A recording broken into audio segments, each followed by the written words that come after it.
Ito ang patunay na talagang effective yung sinasabi natin dito. Na kapag nga lumalagotok after mo i-rev, papalitan mo lang yung primary clutch.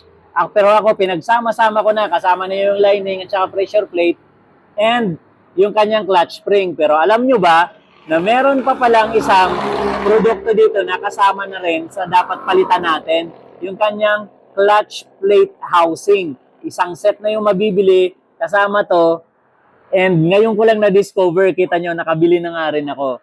Ano problema rin nun, kapag lumalagot to kahit na hindi nyo pa i-rev. Kasi yung ating clutch plate pala, umaalog yung mga rivets yan, lumuluwag. So yun yung lumalagotok, kahit na hindi mo i-revolution, lumalagotok o yung tunog bakal na tinatawag or yung knocking sound na tinatawag sa English. Yung pala yun, yung clutch plate natin may problema na kaya lumalagotok siya. Ngayon, kung ang problema mo naman, ang hirap mag-change gear, clutch plate lifter naman ang kailangan mong palitan doon.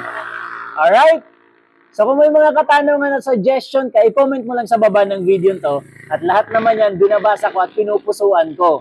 Don't forget to follow me as well. And once again, check this out on my yellow basket. This is your Super Dead Finds. We'll see you around.